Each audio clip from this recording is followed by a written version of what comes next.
Shalom, shalom. I want to first off by giving all honor and glory and praises to Yahweh, Bahashem, Yahweh Shai, Bahashem, Rakakodash.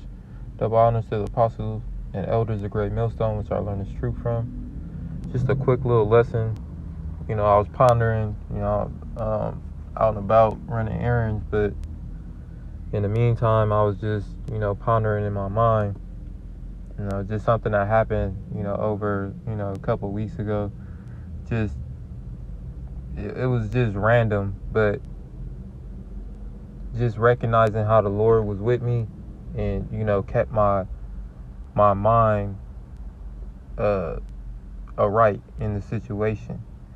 And, I'm just in a state of, just being thankful right now. But, within being thankful, I'm conjured up, in spiritual, want to do a lesson. And basically it's to watch our mouths, to really just keep a humble and lowly spirit, no matter the situation, and really stay focused on what's important, within this walk, within this truth, because we're in this truth and the world looks different to us, because we're not of this world. So when us being in the truth and seeing how the world is and constructed, it looks different to us. But we still amongst 2/3 of our people. We still amongst, a lot of wickedness and a lot of distractions. So, basically, to get into it, me and my wife, we were walking to the store, because we have like a 7-Eleven around the corner from us. And we basically decided to, walk to the 7-Eleven or whatever, just because we're not lazy people. We don't like to drive everywhere. We pretty much, we like to, walk. It's just something that we do. But anyways, so in the midst of us, going to the store and, even like walking to the store, it just felt, off. But anyways, my point is, we get to the store, grab our stuff, and we come back, and we're walking back, and, it's a Issacharite. And, like out here in LA, a lot of Issachar and Judah, we get along for the most part, but we still have 2/3 of our people in all tribes. So my point being, this is the 2/3 is Issacharite, and he, and if anybody know about LA, this is like the home of gang banging. So even if you don't gang bang, you're surrounded by gang banging, and they try and check you, whatever. 2/3 activities. We 2/3 got to die, and we know why. But anyways, I'm basically in this type of situation. Me and my wife, we just walking, just talking, just having a regular conversation. And a guy all bugged out on drugs, basically trying to threaten me, mess with me. And this is in front of my wife, so I'm beyond heated. But anyways, the Lord kept my mind, basically calm and fixated on Scripture. And one of the verses that I thought of, it's on Proverbs. It's on the next chapter. But to lead up to my point, basically, my response was totally, basically humble and soft. I wasn't like, soft. I don't mean soft in a, weak sense, but soft in a non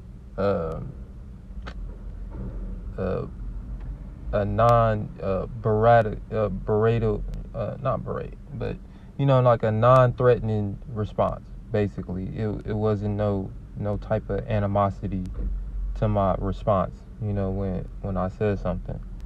And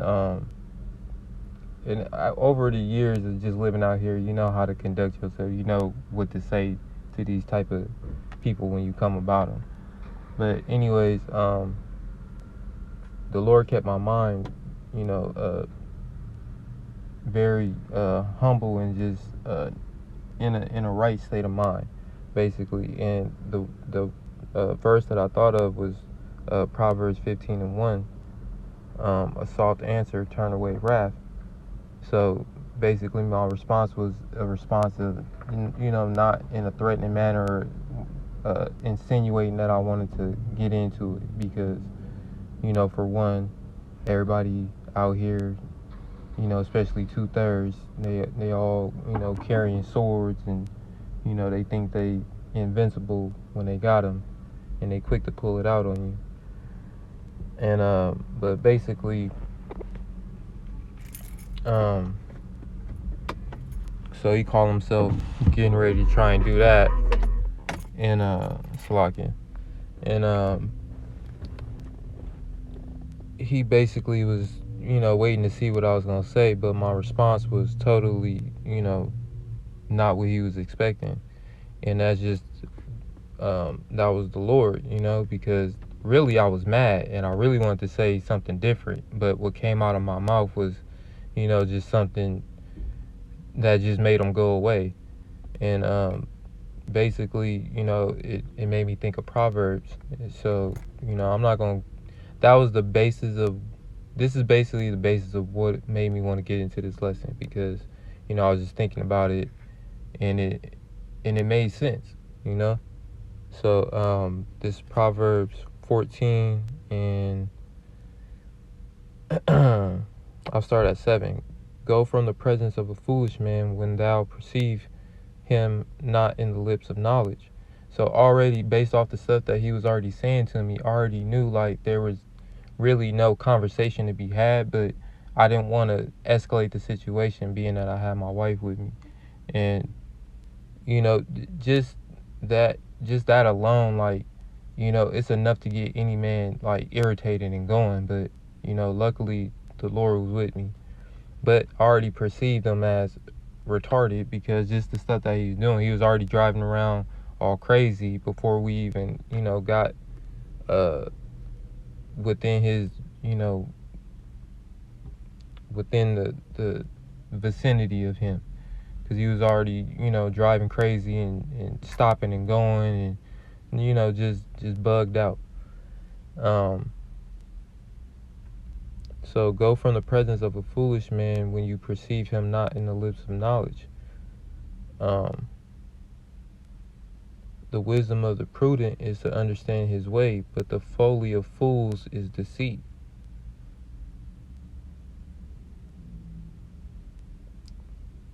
I'm gonna skip down to 17.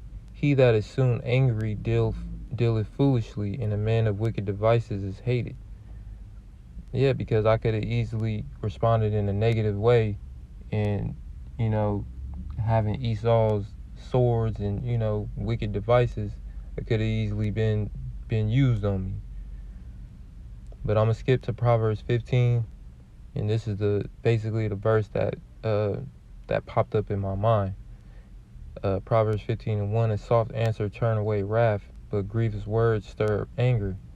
The tongue of the wise use knowledge aright, but the mouth of fools poureth out foolishness. The eyes of Yahweh Ba'ashem Yahushai are in every place, beholding the evil and the good. A wholesome tongue is a tree of life, but the perverseness therein is a breach in the spirit. Yeah, so, me always being who I am and trying to learn how to conduct myself and behave in a certain way, since being in His truth, it ultimately helped me out. And then just another verse that pops up is wisdom and knowledge shall be the stability of thy times. So this is if this can help me in this situation, how much more in the times to come? When things start really getting start getting bad out here. So and of course, within the midst of that, I was, saying a prayer. Of course, I called on the names, and that's what happened. That was the outcome of it. run into that strong tower, as spoken of in Proverbs 18. I'm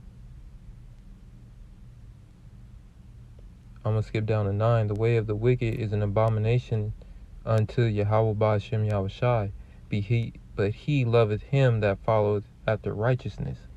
This truth, somebody who's, really seeking righteousness and redemption from, turning back on Yahweh Ba'ashem Yahushai. Now is the time to really get it understood that this is what's needed and what's needed to be done, because the times are only getting worse and the people are only getting worse and the outcomes are only going to get worse. But if you're doing what needs to be done, then the Lord is going to be there for you. He's going to help you.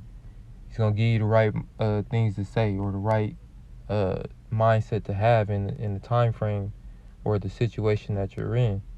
So, I just wanted to bring that out real quick. It was just something that was on my spirit. I hope that it enlightens, and edifies you in some way. And just to understand that when you doing what you need to do within the spirit, you'll ultimately be saved in the flesh, because we are trying to preserve our flesh until the coming of Yahushua. But the only way to do that is to follow after righteousness, which is this truth, this knowledge and wisdom and understanding that's been given to us from the elder apostles of the great GMS on down to the brothers, who sacrifice their bodies day in, day out, and brothers who do lessons and, think of these sit downs and all these ways to edify and enlighten you, so that you'll make it, so that you will be preserved and salvaged in the time to come. But Lord willing, it was edifying. Once again, I want to say, Kal Halayim La, Alahaya Nawa, Yahweh, Bahashem, Yahweh Shai, Bahashem Rakakadash. Double honors to the apostles and elders of the great millstone, which I learned this truth from. Peace and salutation to the hopeful elect out there who labor in this word with truth and sincerity, and give their bodies a living sacrifice day in and day out on the street corners to edify the lost sheep of Israel. And shalom to the speckled bird Israelite who happen to look like these other nations, but through the bloodline and spirit do indeed come back to the nation of Israel. And to the few Akwaf who listen and learning in obedience and silence, to you I say shalom as well. Lord willing, this is edifying. Tawab Yawam.